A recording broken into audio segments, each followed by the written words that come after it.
این برنامه 47 نام دارد. 47 هر چیزی است الا عدد. 47 کاری است مشترک بین مجله ایرانی سینمارکس و پروژه شکوفایی ایران در راستای انقلاب شیر و خورشید به رهبری شاهزاده رضا پهلوی. شاهزاده رضا پهلوی برای آینده ایران برنامه دارد.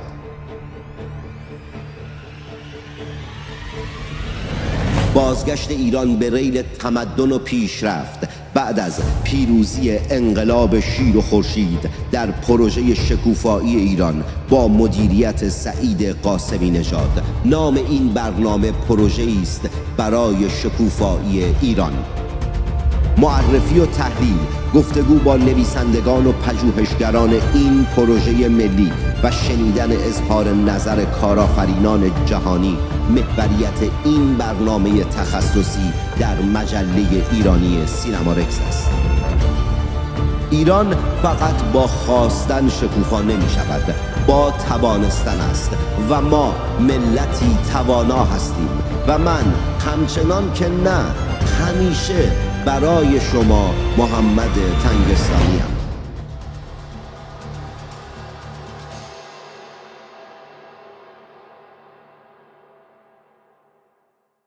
سومین مهمان 47 محمد نایب یزدی است، پژوهشگر و متخصص حوزه مهندسی منابع آب. او در حال حاضر به عنوان مهندس منابع آب در یکی از نهادهای دولتی محلی در ایالت ویرجینیای آمریکا فعالیت می‌کند و تمرکز کارش بر برنامه‌ریزی و اجرای پروژه‌های کنترل سیلاب و توسعه زیرساخت‌های آب شهری است. دکتر نایب یزدی دکترای مهندسی منابع آب را از دانشگاه ویرجینیا گرفته و بیش از 20 مقاله در مجلات معتبر علمی منتشر کرده است. محمد، 9 دقیقه ابتدای برنامه متعلق به شماست. میتونید 9 دقیقه در مورد بخش آب در پروژه شکوفایی هر چی که تمایل دارید صحبت کنید. سر 9 دقیقه من در صحبت شما میام و سوالاتم رو شروع میکنم که بتونیم در 47 دقیقه برنامه رو به پایان برسونیم. درود بر شما، ممنونم که منو دعوت کردید برنامه. اگه بخوام در مورد پروژه شکوفایی صحبت کنم بخش آب، من تمرکز رو این برنامه رو میذارم روی بخش استرار برای بخش آب. ما توی این بخش تمام تلاشمون این بود که اول از همه شرایط قابل در واقع تثبیت شرایط هدف اول ما بود، که چون میدونیم که بعد از فروپاشی جمهوری اسلامی احتمالاً یه سری خرابکاری‌هایی رخ خواهد داد توی به خصوص زیرساخت‌های اصلی ما، مثل سدها، مثل تصفیه خونه‌ها. این خیلی مسئله مهمی برای ما بود که سیستم دچار فروپاشی نشه.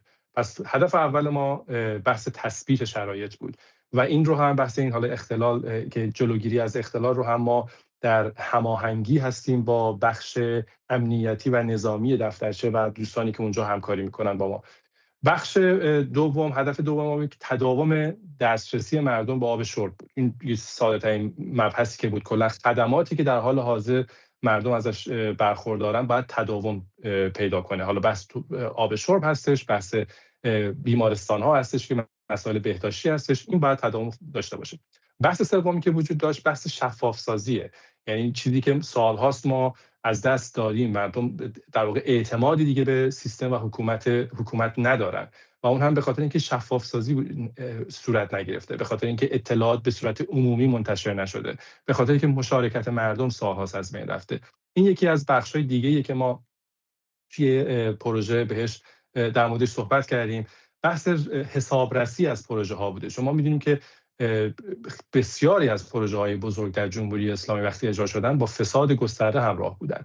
این بخش یکی دیگه از قسمت‌هایی که ما می‌خوایم روش کار کنیم حتما و حسابرسی کنیم از پروژه‌های بزرگی که انجام شده، به خصوص پروژه‌هایی که توسط مهاب قدس صورت گرفته یا در واقع یا قرارگاه خاتم الانبیا انجام داده. این پروژه‌ها باید حسابرسی بشن. اگر فسادی در اونها بوده باید به صورت علنی مطرح بشن، بحث بشن، منتشر بشن. و این بحث فساد هم یه بخش دیگه از کار بود. بخش بعدی این بود که ما بعد یه فعالیتی می‌کردیم، راهکارهایی می‌اندیشیدیم که شرایط از این بدتر نشه. یعنی شما همین الان در کشور ما یه سری بحران‌هایی داریم که دیگه خب همه مردم میدونن مملکت از چه بحران‌هایی داره رنج میبره امروز. یکی از مباحث مثلا بحث فرونشست‌هاست در کشور. خب بحث فرونشست‌ها به چه خاطر به وجود اومده؟ به خاطر مصرف بیش از اندازه از آب‌های زیرزمینی ما. خب خب این یکی از نکاتی بود که ما وقتی در موردش صحبت می‌کردیم، با اینکه خیلی هم نگران این قسمت بودیم، چون احساس می‌کردیم ممکن یه مقدار دچار حالا آشفتگی‌هایی بشه تو سطح جامعه، این بود که صدور مجوز برای حفر چاه‌های جدید موقتاً معلق بشه، به خصوص در دشت‌های بحرانی. این یکی دیگه از مباحثی بود که مطرح شد.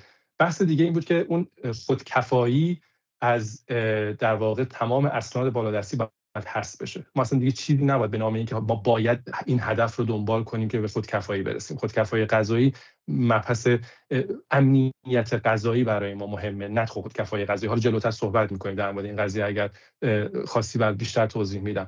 و مبحث آخر هم بحث این بود که ما باید شرایط رو آماده کنیم برای که بتونیم سرمایه‌گذاری‌های جدیدی وارد کشور کنیم، متخصصین جدیدی وارد کشور بشن، در واقع مشاوره بدن به تیم‌هایی که قرار کار کنن روی زیرساخت‌های آبی که چه سیستم‌هایی میتونیم برای آینده کشور پیریزی کنیم. و همچنین هم یه بحث دیگه هم هستش. خب ما در نهایت باید یه نقشه راه برای آینده ایران تنظیم کنیم، چه تو بحث میزان تخصیص آب به کشاورزی، چه میزان برداشت آبمون. این مباحث هم مطالعاتش، مقدمات در واقع اجرای این مطالعات هم باید پیریزی بشه. این کلیتی بود از داستانی که ما تو اون 6 ماه در واقع هدفمون این بود که بهش برسیم. مرسی. خیلی زودتر از 9 دقیقه هم به پایان رسوندی و چقدر خوب که با تیم‌های بالا صحبت می‌کنی. اینجوری سوالات بیشتری رو هم میتونم مطرح بکنم. قبل از اینکه وارد مابقی سوالات بشم و سوالات ریز رو بپرسم، چه تفاوت اساسی که قاعدتاً وجود داره، اما چه تفاوت تخصصی بین کاری که در حوزه آب و کشاورزی در پروژه شکوفایی قرار انجام بدید با کارهایی که در چند دهه گذشته جمهوری اسلامی انجام داده وجود داره؟ ببین، مهمترین تفاوتش اگه من بخوام بگم اینه که در گذشته جمهوری اسلامی میدونی که اصلا بحث مثلا خودکفایی در قانون اساسی جمهوری اسلامی ذکر شده، اونم 2 بار ذکر شده و این یه مبحثی بود که همواره روش تاکید میشه. رهبر سابق جمهوری اسلامی هم بارها تو سخنرانی‌هاش در مورد خودکفایی کشاورزی صحبت میکرد و این تاکید زیادشون خب وقتی خودکفایی کشاورزی میگیم برای جمعیت 80-90 میلیونی، یعنی مصرف بیش از اندازه آبهای تجدیدپذیرمون. خب ما توی این پروژه اولین کاری که کردیم دیگه مبنا رو گرفتیم بر یک توسعه پایدار، نه توسعه‌ای که دیگه توسعه پایدار هم وقتی میگیم تو پرانتز بگم توسعه به این منظوره که باید حواسمون باشه که برای نسل‌های آینده مسئله ساز نباشه پروژه‌ای که امروز اجرا میشه. در جمهوری اسلامی هم چیزی که اصلا مطرح نمی‌شده، هیچ وقت بخوان به آینده فکر کنن، برای همین امروز هم بسیاری از پروژه‌ها به شکست منجر شده. اما هدف ما این بود که توسعه‌ای که برای ایران آینده در نظر می‌گیریم یک توسعه پایدار باشه. بحث بعدی این بود که ما تنوع اقتصادی می‌خوایم در نظر بگیریم. این نیستش که دیگه تمام بخش بزرگی از جمعیت مشاغل ما مثلا تو بخش کشاورزی باشن، نزدیک 20% از مشاغل کشور مرتبطن با بخش کشاورزی. خب این یه عدد بسیار بزرگیه. باید تنوع اقتصادی داشته باشیم، صنایع ما باید گستره‌تر بشن. از اون ور بحث دیگه که هستش بحث شفاف سازیه. همونطوری که خدمت عرض کردم تو قسمت اول، ما در جمهوری اسلامی چیزی به نام شفاف سازی در واقع نداریم. شفافیتی وجود نداره. شما یه سری پروژه ها میاد و میره و شما اصلا در جریان نیستی که پشت پرده چه اتفاقی داره میفته و همین هم باعث این فساد گسترده شده. هدف اصلی ما توی این قسمت اینه که این پروژه بتونه تمام قسمت‌ها فاز به فاز پروژه ها رو به صورت عمومی در اختیار مردم قرار بده تا این خودش باعث کمبود فساد در آینده میشه. برای همین میتونم بگم تفاوت عمده این پروژه با پروژه های قبلی در واقع عدم کم کردن فساده، چون مسلما هیچ وقت شما نمیتونی فساد رو ریشه کن کنی، اما تمام تلاشت رو میکنی که کمترین میزان ممکن برسونیش. یکی بحث کم کردن فساده و تا جایی که میشه ریشه کن کردن فساده، بحث شفافیت، بحث عدم توجه به خودکفایی و همچنین هم تنوع اقتصادی. بدون تردید ایران تشنه است. در سالهای گذشته به کرات شنیدیم که ایران تشنه است. این بحران آب و این تشنگی ایران چه دلیل‌هایی داشته، چه دلیلی داره و آیا میتونیم الان بگیم که جمهوری اسلامی کاری کرده که به ورشکستگی آبی برسیم ایران برسیم با توجه به اینکه خب به هر حال در نقطه جغرافیایی قرار داریم که دریاهای متعددی اطراف ایران هستند؟ دقیقاً مشکلی که ما امروز داریم واقعیتش اینه که حتی عبور کردیم از ورشکستگی آبی، ما یک فروپاشی آبی رسیدیم. مشکلی که ما داریم میزان مصرف ما بسیار بیشتر شده از میزان آبهایی که در دسترسه. یه عدد حالا تقریبی میخوام فقط خدمت شما عرض کنم و این عددها تغییر چون سال به سال بستگی به میزان بارش داره. ما چیزی حدود 100 میلیارد 100 تا 110 میلیارد متر مکعب آب داریم، آب تجدیدپذیر داریم که شما اگر بخوای یه توسعه پایدار داشته باشی، یعنی که حواست باشه اگر پروژه اجرا میکنی برای محیط زیست خطراتی ایجاد نکنه. حقابه محیط زیست رو به عبارت ساده‌تر باید پرداخت کنی. اگر شما سدی میزنی باید حواست باشه در پایین دست آب کافی حقابه اون تالابی که در پایین دست قرار داره، اون دریاچه‌ای که در پایین دست قرار داره رو باید بهش بدی. اگه بخوای توسعه پایدار داشته باشی حدود 40% از این 100 میلیارد رو مصرف کنی. در حال حاضر جمهوری اسلامی و این پروژه هایی که در حال حاضر در کشور داره انجام میشه به خصوص بخش کشاورزی، ما در برخی از مناطق بالای 100% آب رو داریم مصرف میکنیم. مثلا دیگه بحث 40% نیستش که منجر به توسعه پایدار میشه، بالای 100%. بخواد مثلا کشاورزی در بخش‌هایی مثلا کرمان 100% وابسته است به آب زیرزمینی. یعنی اصلا مهم نیست اونجا که شما اونجا رود ندارید، شما اونجا آب سطحی ندارید که شما 100% آب از آبهای زیرزمینی میاد و از یک مرحله بعد وقتی شما بیش از اندازه از اون آبهای زیرزمینی مصرف میکنید در واقع آبهای فسیلی شما که هزاران سال طول کشیده که اونجا تشکیل سفره‌های آبهای زیرزمینی بده شما داری از اونها استفاده میکنید. این در واقع وقتی بحث فروپاشی مطرح میشه دقیقاً ما با فروپاشی آبی مواجهیم. مصرف ما از میزان آب در دسترس ما بسیار بیشتره. این نکته اول. اما سوال بعدی که مطرح کرده بودی در مورد اگه سوال در مورد تشنگی کشور بود. بله تشنگی بله.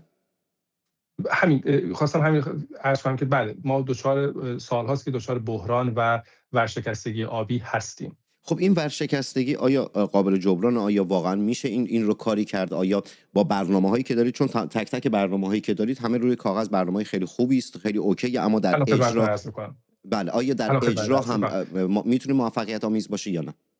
بله من سوال الان یادم اومد. سوال در مورد این بود که این حالا این دلایلش چی بود، بحران‌ها چی بود. ببین چند تا قسمت داره. همونطور که خدمت عرض کردم بخش اول ما بخش این بود که قانون اساسی ما مشکل داشت.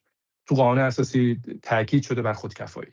این یه نکته‌ای که خب باعث میشه مصرف آب شما بیشتر بشه. بخش دوم فساد گسترده‌ای بود که وجود داشت. این هم که خب از هرمن الشمسه که ما در بیشتر پروژه‌های بزرگمون فساد داشتیم. بخش سوم هم که خدمت عرض کردم بحث این بود که شما هیچ وقت از مردم سوال نمی‌پرسید واقعا شما این پروژه رو می‌خواید، این پروژه برای شما آیا سودآوری داره، ضرر داره، اصلا توضیحی به مردم داده نمیشه و مردم مشارکتی ندارن در پروژه ها. اینها یکی از عوامل اصلی که باعث شده که این بحران ها به وجود بیاد. سیاست های غلطیه که در واقع جمهوری اسلامی این سالهای در واقع ایجاد کرد و پیگیری کرد و از اون سمت هم سیاست‌های مخرب ایدئولوژیکش بود. همین بحث خودکفایی بخشی از همون سیاست‌های ایدئولوژیک جمهوری اسلامی بود. خب و حالا اگه جان بفرمایید. نه بفرمایید. حالا بحث این که شما میگی که آیا این پلن راهکارهایی هم داره، خدمت عرض کردم قطعا همینطوره. شما ببین ما تنوع اقتصادی وقتی بخوایم بدیم برای کشاورزان، یکی از مهمترین قسمت‌هایی که داره آب‌های ما رو مصرف می‌کنه بخش کشاورزیه. یه چیزی نزدیک 80 تا 90% از آب‌های ما مصرف میشه در بخش کشاورزی. خب الان سوالی که مطرح میشه که چجوری می‌خوایم ما این مصرف رو کم کنیم؟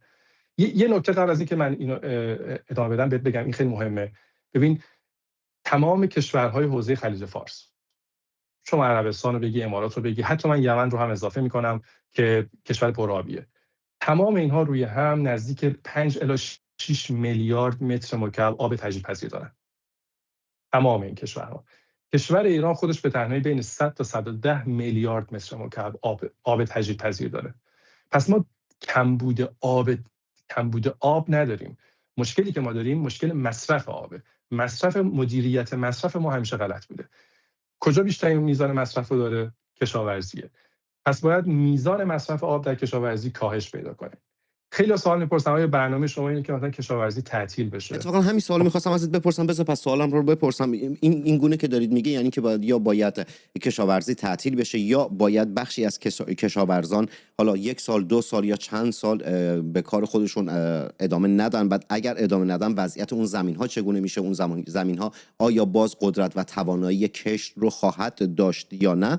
و از طرف دیگه اگر قرار باشه کشاورزان، یعنی برنامه‌تون بر این باشه که آقا کشاورزان چند سال نیان، یعنی کار نکنن، کشت نداشته باشن، در اون چند سال زندگیشون رو چگونه باید بگذرونن؟ چون در مورد این بحث 90% آب که در کشاورزی داره مصرف میشه، در چند ماه پیش با بهرام واحدی هم که گفتگو داشتم، بهرام دقیقاً به همین نکته داشت اشاره میکرد که 90% آب داره داخل کشاورزی داره مصرف میشه. و الان تکلیف کشاورزی چیه؟ آیا میخواید کشاورزی رو کوچیک بکنید که بخشی از کشاورزی رو میخواید حذف بکنید؟ آیا قرار کشاورزان برای چند سال حالا یا این که مثلا دوره‌ای در یک قسمتی از ایران کشاورزی نشه، در قسمتی دیگر بشه یا فصلی بشه؟ چگونه است برنامه؟ دو تا نکته اول بعد خدمت عرض کنم، یه مقدمه در مورد کشاورزی. ببین خب همونطور که می‌دونیم ما دو مدل کشاورزی داریم، دو مدل کشت داریم. کشت آبی داریم، کشت دیمی داریم. هیچکس با کشت دیم مشکلی نداره. یعنی شما میتونید تا کشت دیم و هر میزان دلت بخواد اصلا گسترش بدی. مشکلی که ما اینجا داریم، حالا میگم هر میزان، این کلمه غلطه ها، ولی منظورم اینه که ما محدودیت کمتری داریم نسبت به کشت آبی. کشت آبی شما تو شمال کشور بارش انقدر زیاد هست، مشکلی برای کشت آبی هم نداری، برای همین هم برنج اونجا کاشته نمیشه. اما در فلات مرکز هر جایی، پایین البرز، در جنوب البرز و در شرق زاگرس، فلات مرکز ایران، اینجا ما مشکل داریم با اینکه ما همچنان بخوایم ادامه بدیم این میزان از مصرف آب در بخش کشاورزی رو. حالا سوال هم خدمت شما فرمودید آیا قرار کشاورزی تعطیل بشه، کوچیک بشه؟ خیر. ببین مصرف باید کاهش پیدا میکنه. یعنی چی؟ یعنی که بهره‌وری آبیاری باید بهتر بشه. شما همین به جای اینکه روش‌های سنتی استفاده بشه برای آبیاری در کشت در مزارع، میتونه از آبیاری‌های پیشرفته‌تر مثل آبیاری قطره‌ای استفاده بشه. این یکی از روش‌هاست. شما کاهش مصرف آب داری، میتونی همچنان سطح زیر کشتت رو همون نگه داری، ولی مصرف آبت کاهش پیدا میکنه. یه مسئله دیگه، شما نوع کشت تغییر میکنه، یعنی نوع محصول ببخشید تغییر میکنه. شما میتونی محصولاتی رو کشت کنی که کم آب برتر باشن، بنابراین شما میتونی مصرف آبت رو از این طریق کاهش بدی.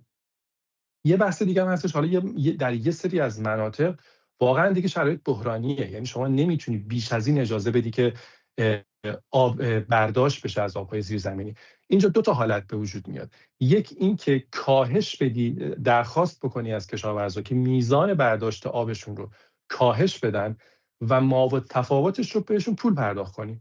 این ایده بلند مدتی نیست، این ایده برای مثلا ایده 1 ساله تا 5 ساله میتونه باشه. فقط به خاطر اینکه شرایط بحرانیه، بعضی از دشت‌ها شرایطش بحرانیه. مثلا در جنوب اصفهان ما نمیتونیم اجازه بدیم که برداشت بیش از اندازه صورت بگیره و چند سال دیگه ما چاهای گودال‌های عمیقی مثلا در سطح شهر اصفهان مشاهده کنیم و خدایی نکرده مثلا 33 پل رو از دست بدیم. اینا چیزایی که باید بهش فکر کرد. و یه بخشیش میتونه این باشه، یه بخشی ما تفاوتش رو پرداخت بشه، یه بخشی از کشاورزا بهشون پول پرداخت بشه. از اون سمت هم شما یک سری از این حالا مناطق کشاورزی که دیگه نمیتونن بیشتر از این کشت کنن، تغییر شغل پیدا میکنن. مثلا به جای کاشت محصول کشاورزی شما میتونید مزارع پنل های خورشیدی داشته باشید. این تغییر شغل براشون ایجاد بشه. اون حتی سوداوری اون از کشت محصول کشاورزی هم براشون بسیار بیشتر خواهد بود.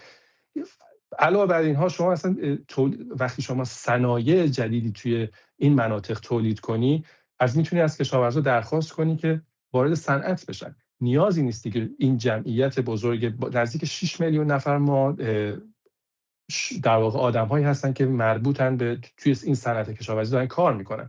نیازی نیست تمام این 6 میلیون تو صنعت باقی مونه. بخششون میتونن وارد صنایع دیگه بشن. میخوام یک برنامه، یک توامان، یک برنامه‌ها باید جلو بره و به هیچ عنوان نمیشه کشاورزی رو تعطیل کرد. این نکته که باید همیشه در نظر بگیریم. شما کشاورزی رو میخواید تعطیل کنی، به کشاورز میخواید بگید چیکار کنه؟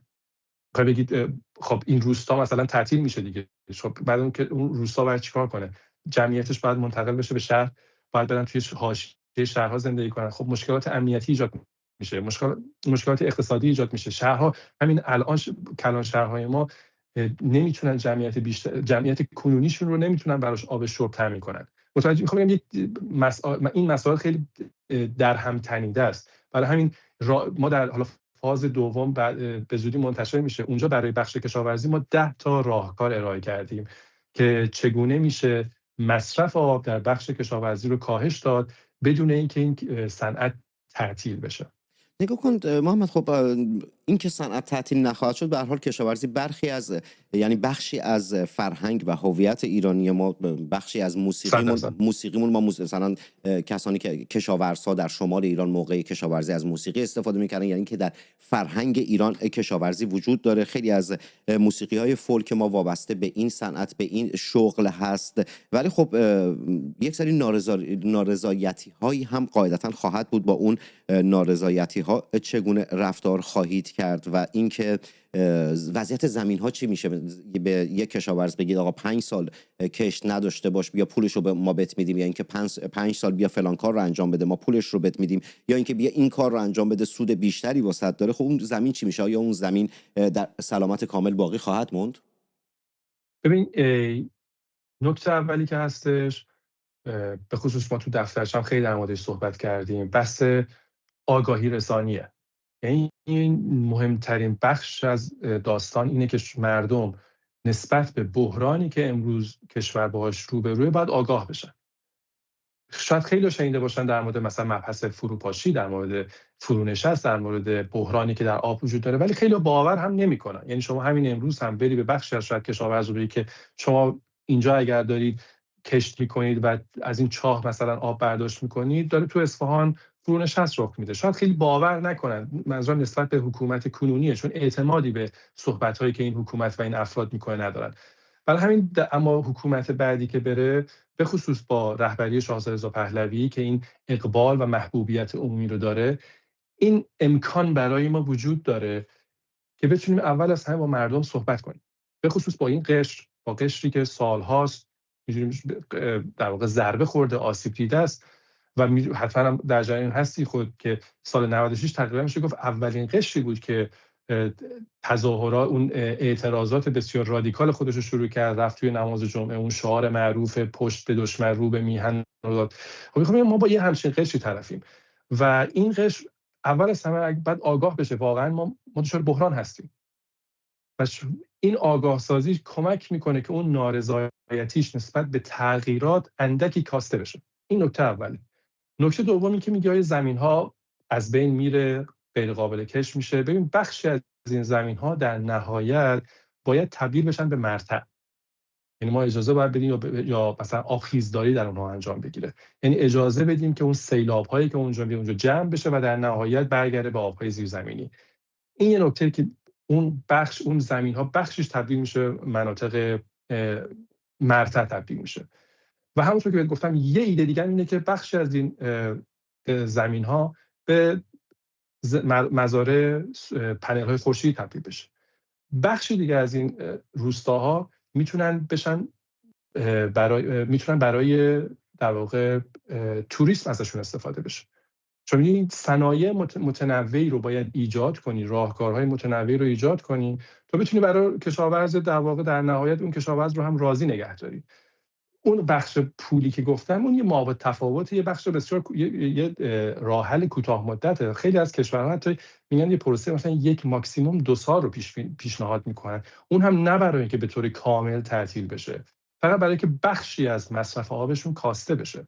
برای همین هیچ وقت، یعنی در این دفترچه حداقل هیچ وقت ما ایدهمون این نیستش که در جایی کشاورزی به طور کامل تعطیل بشه، هیچ وقت. راهکار اینه که ما ولی خب نارضایتی هم خواهد بود دیگه. نارضایتی قطعاً با این نارضایتی ها آیا برنامه ریزی شده؟ آیا تدبیری اندیشیدید که ببین نارضایتی از سر چی به وجود میاد؟ از سر ناآگاهی، از سر اینکه شما دارید ضرر میکنی. شما فرض کن من به شما فردا میگم که شما اجازه ندارید دیگه سطح زیر کش رو زیاد کنی، یا شما اجازه نداری محصول بکاری. نارضایتی تو از سر چیه؟ از سر اینکه من نمیتونم دخل و خرجم دیگه با هم نمیخونه از این جای بعدش. اگر حکومت آینده بتونه این سیاست‌های حمایتی برای کشاورزها ایجاد کنه، میگم بحث بیمه میتونه باشه، بحث این که اصلا این پول رو مستقیم به کشاورزها داده بشه، تا حدودی میتونه به خیلی موقتا برای 1 الی 2 سال میتونه این نارضایتی‌ها رو کم کنه. و همزمان اینجاست که مهمه که حکومت آینده، دولت آینده بتونه مشاغل جایگزین ایجاد کنه. اینجاست که شما ببین اصلا کلا بحث مدیریت تغییر رو هم که ما مطرح می‌کنیم همیشه با خودش، هر تغییر با خودش نارضایتی میاره. اصلا مهم نیست تو شما خونه‌ت هم می‌خوای تغییر بدی، اولش ناراحتی که قصه می‌خوری، کلی داستان داره، حالا بعد وسایلمو جمع کنم، خونه جدید پیدا کنم. هر تغییر با خودش نارضایتی میاره. اما برای همین وقت میخوان تو مدیریت تغییر بحث میکنن، میگن آگاه سازی این و ایجاد امید، تمایل داشته باشه طرف، دانشش زیاد بشه و توانمندش بکنی.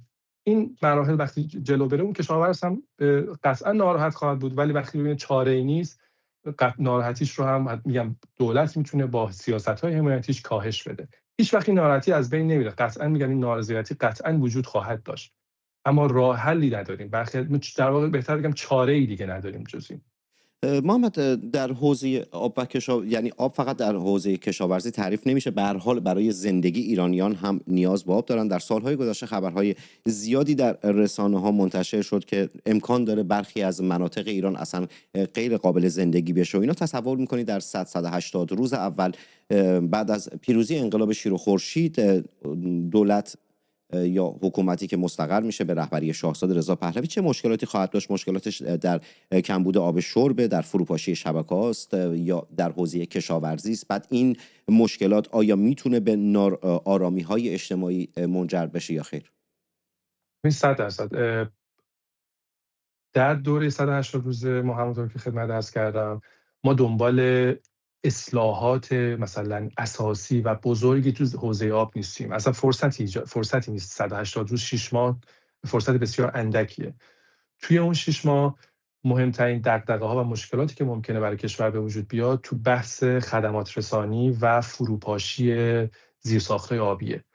این بحث خرابکاری یه بحث بسیار جدیه که میتونه اتفاق بیفته. مثلا ممکنه بمبگذاری‌هایی در سدها اتفاق بیفته، در تصفیه خونه‌ها اتفاق بیفته.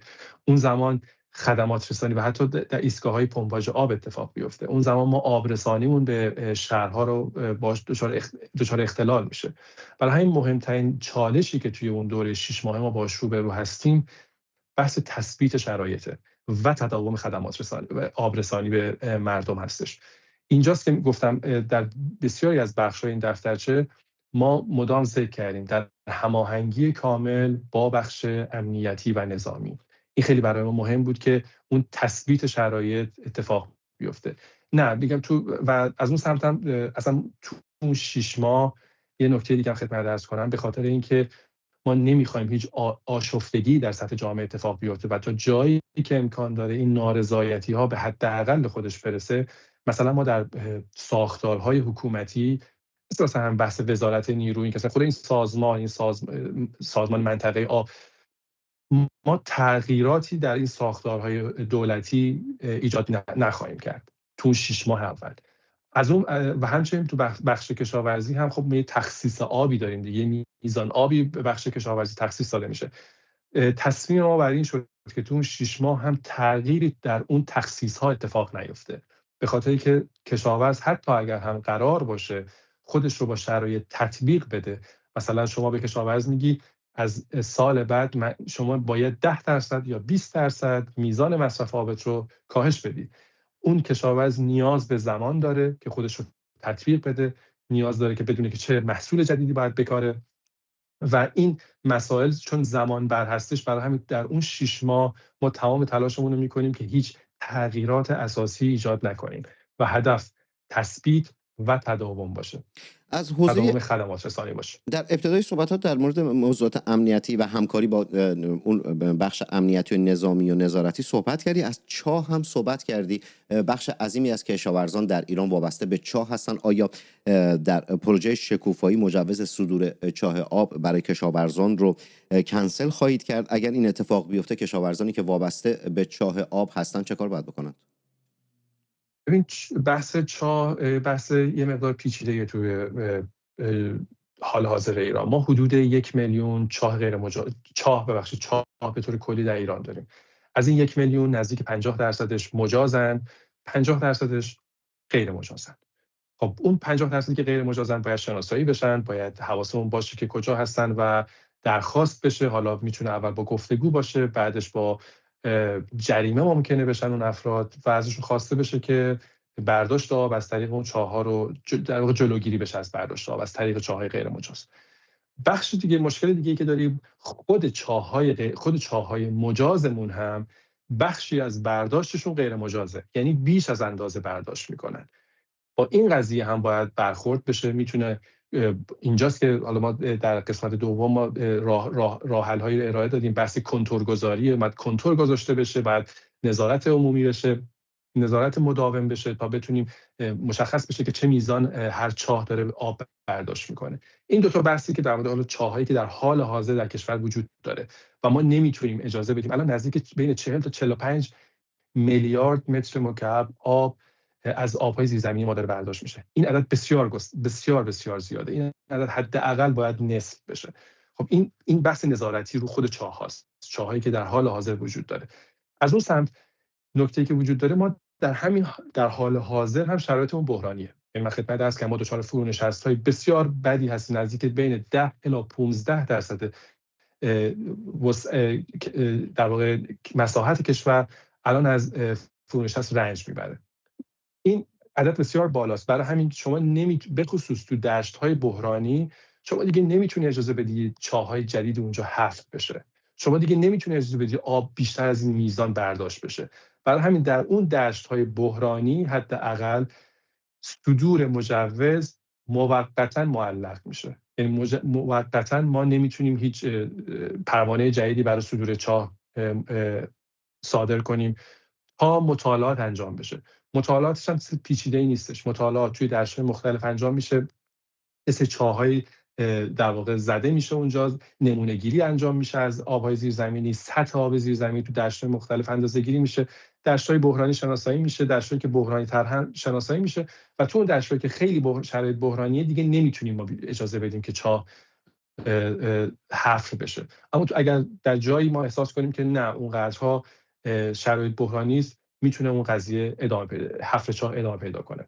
در ابتدای مصاحبه از خود، یعنی در اون چند دقیقه اول که گفتم که هر صحبتی خودتون دارید بکنید، از خودکفایی غذایی صحبت کردید که بعد چند ماه پیش هم بود، نمیدونم با شیرین گلی در گفتگویی بودم یا با بهرام واحدی که دقیقاً یادم نیست کدومشون اشاره کردن که نیازی به خودکفایی غذایی نداریم. اگر نیازی به خودکفایی غذایی نداشته باشیم، یادم نیست که در اون مصاحبه هم پرسیدم یا نه، ولی خب الان تکرار میکنم، امنیت غذایی آیا به خطر میفته یا نه؟ بعد چرا انقدر اصرار دارید که خودکفایی غذایی نداشته باشیم در حوزه کشاورزی، در حالی که جمهوری اسلامی در دهه‌های گذشته مدام به خودکفایی غذایی در حوزه کشاورزی و اینها داشته اصرار می‌کرده؟ اصرار کردن اونها اشتباهه یا این اصراری که شما دارید که اصلا نیازی به خودکفایی نداریم؟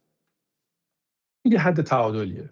همیشه باید تو هر رویکرد که هر برنامه‌ای که می‌ریزیم باید یه نقطه تعادلی رو در نظر بگیریم. جمهوری اسلامی اصرارش بر این بود که ما باید به خودکفایی برسیم. خودکفایی یعنی چی؟ در بحث غلات و در بحث گوشت قرمز ما باید به خودکفایی برسیم. این هم در قانون اساسی در 2 جا ذکر شده. حتی در برنامه توسعه هفتم که برای سال 1403 تا 1407 هستش، حتی اونجا باز با اینکه میدونن شرایط چقدر بحرانیه، باز مثلا اومدن یه مقدار شرایط رو بهتر کنن، میگن 90% محصولات اساسی ما باید به خودکفایی برسیم. هیچ تأثیری نداره، باز هم عدد بسیار بالا. این یک افراط بیش از اندازه است. دلیل هم داره. دلیلش همینه که جمهوری اسلامی اولا شغل کشاورزی شغل بسیار ارزانیه برای هر حکومتی که ایجاد کنه. خاک وجود داره، آب هم حکومت به نحوی به کشاورزان میده و در نهایت این شغل بسیار ارزانیه برای حکومت که ایجاد کنه برای مردم. برای همین از اون سمت هم جمهوری اسلامی به خاطر این کشور ایزوله کرده و همیشه نگرانه که دچار تحریم بشه، تاکید زیادی داره روی بحث خودکفایی که میگم این افراط بیش از اندازه جمهوری اسلامی باعث شد که کشاورزها شروع کنند به برداشت بیش از اندازه از آبهای زیرزمینی و متعاقباً با بحث فرونشست داریم، بحث خشکسالی ها رو هم داریم. این بحث، پس این از اساس این بحث غلطه. اما آیا خودکفایی غذایی به معنی امنیت غذایی؟ خیر. امنیت غذایی یعنی چی؟ ببین، خودکفایی یعنی بحث کمیته، یعنی تو به ازای هر نفر باید بتونی هم گوشت قرمز تولید کنی هم غله تولید کنی. امنیت غذایی یعنی چی؟ یعنی اقتصادت رو به نحوی در واقع مردم به رفاه اقتصادی داشته باشن تا بتونن اون محصولی که میخوان رو بخرن. یعنی دسترسی به محصول مهمه توی بحث امنیت غذایی، نه کمیت. شما در حال حاضر اصلا شما فرض کن شما همین الان خودکفایی غذایی دارید، هم گوشت قرمز در بازار هست، هم محصولات دیگه کشاورزی. آیا مردم در حال حاضر، اکثریت مردم توانایی خرید گوشت قرمز دارن؟ خیر، به خاطر اینکه گرونه. پس مردم در حال حاضر امنیت غذایی ندارن. متوجه شدیم؟ میخوام بگم دو تا مبحث متفاوت، امنیت غذایی و خودکفایی غذایی. مثلا یک کشور مثل ژاپن تقریبا 30-40% محصولاتی که نیاز داره خودش تولید میکنه، اما مردمش امنیت غذایی دارن به خاطر اینکه از نظر اقتصادی رفاه اجتماعی دارن، رفاه اقتصادی دارن، میتونن محصولاتی که میخوان رو خریداری کنن. اون محصولات وارد میشه. کشور ایران هم همین باید باشه. کشور ایران وقتی که از در واقع تحریم ها از بین بره، وقتی اقتصادش شکوفا بشه، وقتی که بتونه نفت بیشتری بفروشه، نیازی نداره که روی بحث خودکفایی بخواد تمرکز بکنه. دوباره تاکید میکنم، این به این معنی نیست که کشاورزی باید تعطیل بشه. کشاورزی میتونه محصول خودش رو بکاره، اما نباید بیش از اندازه روی این قضیه تاکید بشه که نه، ما باید به ازای 80 میلیون 90 میلیون جمعیت گوشت قرمز تولید کرده باشیم، ما به ازای 80 میلیون 90 میلیون جمعیت مثلا باید گندم تولید کرده باشیم. این تاکیده نباید باشه. شما میتونی بکاری، حواست هم باشه به اون توسعه پایداری که خدمت عرض کردم که حدود 40% 50% از آبهای تجدیدپذیر تو بیشتر استفاده نکنی. حالا بخوای کشاورزی هم داشته باش، اما اون مابقی میزان نیاز کشور باید وارد بشه، به همین سادگی. و شما وقتی اقتصاد کشور شکوفا بشه، مواد غذایی هم وارد بشه، امنیت غذایی رو هم حفظ کرد. در مورد این بحث امنیت و اعتماد و اینها در پایان از پرسشی دارم، ولی گذاشتمش واسه بخش پایانی. ولی خب داخل پاسخی که به پرسش قبلی دادی گفتی که حدوداً 1 میلیون چاه غیر مجاز داریم یا 1 میلیون چاه آب در حال حاضر وجود داره. چگونه اینا رو بخواید مدیریت بکنی؟ اصلا قابل کنترل و مدیریت هست؟ اونم در 100 یا 180 روز؟ ببین، کار بسیار سختیه. یه نکته‌ای که وجود داره، بذار اینجور صحبت کنیم. ما کل برداشت چاه‌های غیر مجاز ما یه چیزی نزدیک 7 میلیارد متر مکعبه. این کل چاه‌های غیر مجاز ما، اون 50% که بهت گفتم. و مشکلی که وجود داره، خود همین چاه‌های مجاز ما برداشتشون بیش از اندازه است. این نکته که برای همین ما حداقل در حال حاضر میدونیم که چه چاه‌های مجازن، چون اینا پروانه دارن، ثبت شدن از قبل. خب این چاه‌ها در جاشون مشخصه، همه چی مشخصه. اینجاست که بحث کنترل گذاری مطرح میشه، بحث نظارت مطرح میشه، بحث شفافیت مطرح میشه. اینجاست که مداوم شما باید نظارت بکنی. اینجاست که شما باید قوانینی ایجاد کنی برای کسی که اگر قرار از این آب بیش از اندازه مصرف بکنه، چه جریمه‌ای قراره براش در نظر گرفته بشه. این نکات، اینها باید در کنار هم دیگه قرار بگیره. یعنی بحث، مثال ساده‌تر باید بزنم. اگه یاد باشه، حالا ما ایران بودیم اون زمان، خیلی از مردم کمربند ایمنی نمی‌بستن موقع رانندگی، اگه یاد باشه اون اوایل. بعد چی شد؟ کلی جریمه آوردن، نظارت، هر روز نظارت می‌کردن و در نهایت انقدر این قضیه نظارت انجام شد که دیگه امروز تبدیل شد به یک فرهنگ. یعنی مردم میدونن که موقع سوار شدن باید کمربند رو بزنید. شما الان هر کشوری هم باشید، تو آمریکاش، تو اروپاش هم دیگه این جزئی از فرهنگ شده، عادت شده. این قضیه، این نظارت تو همه زمینه‌ها هست. یعنی تو بحث کشاورزی هم همین. یعنی انقدر این قضیه بعد عادت بشه که نظارت در واقع پیوسته روی این چاه‌ها باید انجام بشه که خود اون کشاورز دیگه تصمیم نگیره که برداشت بیش از اندازه داشته باشه. یه نکته دیگه هم همیشه در نظر بگیرید، ما اگر اصلا این مشکلات رو داریم، این دزدی‌ها، این فریب‌ها، این اشتباهات، این برداشت‌های بیش از اندازه آب، اینا به این خاطره که وضعیت اقتصادی مردم ضعیفه و مردم چاره‌ای نمی‌بینن. مردم میگه خب آقا من یه مقدار آب بیشتری برداشت میکنم، یه مقدار محصول بیشتری میکارم تا بتونم در واقع سود بیشتری بکنم. وقتی اقتصاد شما شکوفا بشه، اقتصاد شما از این حالت تحریمی در بیاد، اقتصاد شما از این حالت انزوا در بیاد، به طور کلی اقتصاد پویاتر و بهتر بشه، خود اون کشاورز هم تمایلش برای دزدی کمتر میشه. خود اون کشاورز هم تمایلش برای اینکه کار غیر قانونی انجام بده کمتر میشه. این نکاتی میگم اینا همه در واقع در هم تنیده است واقعا. ما بیشترین در واقع میتونم بگم مشکل اصلی ما در بخش کشاورزی اگه این همه اتفاق داره میفته یا این چاهای غیر مجازی که شما میبینید زده میشه، بخشش به خاطر همین بد بودن وضعیت اقتصادیه. شما اقتصادت که بهتر بشه میتونی جبران کنی خیلی از این مباحث رو. محمد، حدوداً یه 7 تا 8 دقیقه از پایان، یعنی به پایان برنامه مونده. 2 تا سوال عمده دیگه دارم که سوالات پایانیم هستن. بدون تردید در ابتدای صحبتت مثلا از قرارگاه خاتم الانبیاء جمهوری اسلامی صحبت کردی و اینها بعد از پیروزی انقلاب شیر و خورشید قاعدتاً این پادگان‌ها و پایگاه‌ها و اینجور مراکز که وابسته به سپاه جمهوری اسلامی هستن دیگه نخواهند بود، ولی خب آدم‌هاشون خواهند بود، پیمانکاراشون خواهند بود، مافیاشون رو خواهند داشت در جامعه، چه در حوزه کشاورزی، چه در حوزه آب، چه در حوزه سدسازی و اینجور مسائل. چه برخوردی با اونها خواهید داشت؟ آیا برآورد کردید؟ آیا به این فکر کردید که با اون مافیاها چه کار خواهید کرد اگر بخوان مقابله بکنن؟ به هر حال یک انقلابی در حوزه آب و کشاورزی میخواهید رقم بزنید بر اساس متونی که در پروژه شکوفایی ایران نوشتید. یک سری ناراضی خواهند بود، حالا میتونه اون نارضایتی یا به دلیل عدم آگاهی باشه یا به دلیل منفعت و سود باشه که سود و منفعتشون داره گرفته میشه. چه برخوردی با اونها خواهید کرد؟ چگونه با اونها رفتار خواهید کرد؟ ببین، ما تو خود دفترچه در واقع شکوفایی تو بخش استقرار هم در مورد فساد چندین بخش صحبت کردیم. خب ببین، یه سری از پروژه‌های خیلی عظیمی بوده، مثل پروژه‌های سدسازی، مثل پروژه انتقال آب. مثلا ما الان یه پروژه‌ای داریم از دریای عمان آب بردن مشهد، یا از خلیج فارس بردن مثلا اصفهان. خب یه سری پروژه‌های بسیار عظیمی بوده که اجرا شده و هیچ صرفه اقتصادی هم نداره. یعنی شما هر جوری نگاه می‌کنی تقریبا برای این انتقال آب از دریای عمان به مشهد یه چیزی نزدیک هر متر مکعب $8 هزینه میشه. خب این پول‌ها از کجا میاد؟ این پول‌ها کجا رفته؟ چه کسی اینو داره اجرا میکنه؟ باید میگم حسابرسی یک بخش بسیار مهمی از این پروژه است که باید حسابرسی بشه این پروژه. یا مثلا یه مثال دیگه برات بزنم، اینم شنیده بودی، یه بحثی بود سال‌ها مطرح میشد که آب ژرف ما باید بریم مثلا 3000 متر چاه حفر کنیم، آب از اونجا کلی آب هستش، سفره‌های آب‌های زیرزمینی از هزاران سال مثلا اونجا هستن. این بسیار اصلا کذایی بود، دروغ بود. اون پول‌هایی که اونجا صرف شد کجا رفت؟ کی اجرا کرد اون پروژه رو؟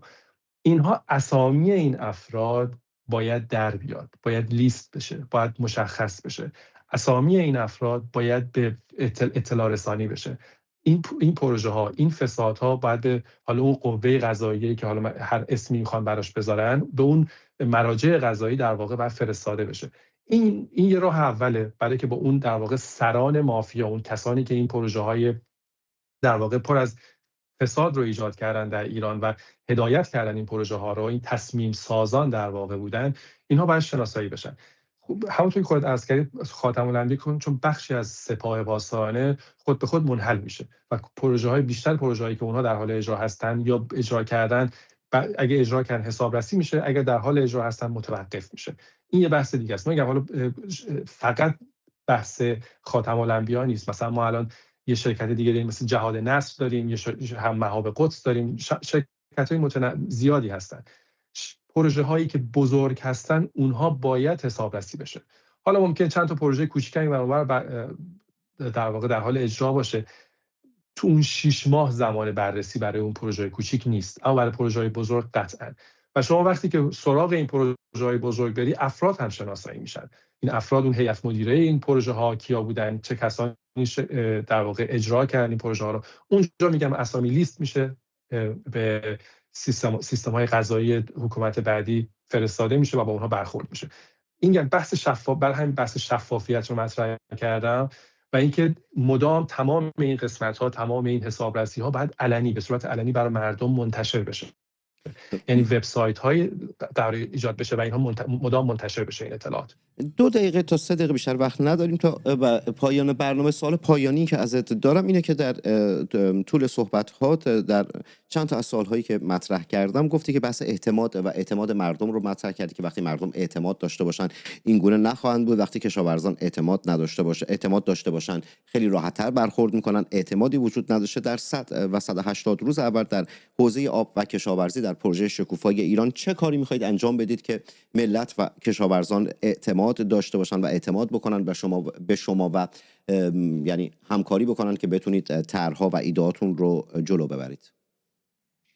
ببین، بزرگترین سرمایه ما در دفترچه شکوفایی اینه که ما شاهزاده رضا پهلوی رو داریم و این یه سرمایه بی‌نظیریه که ما داریم. برای همین من خیلی وقت صحبت میشه میگن حضور شاهزاده رضا پهلوی به عنوان رهبر این انقلاب بهترین مسیر نیست برای براندازی، تنها ترین مسیر نیست، بلکه بهترین مسیر در واقع. به خاطر اینکه مردم پدر ایشون رو دیدن، پدر بزرگ ایشون رو دیدن و میدونن که اگر ایشون داره مثلا به کشاورزها، به مردم به طور کلی پیشنهاد میده که ما قراره برای مثلا 2 سال آینده، 3 سال آینده این طرح‌ها رو اجرا کنیم، این صنعت رو بیاریم، توریسم رو افزایش بدیم، مردم باور میکنن که این اتفاق قراره بیفته. این نکته اوله. نکته دومی که وجود داره بحث این که وقتی شما باید مدام اطلاعاتی که از زیرساخت‌های آبی داری و باید در اختیار مردم بذاری.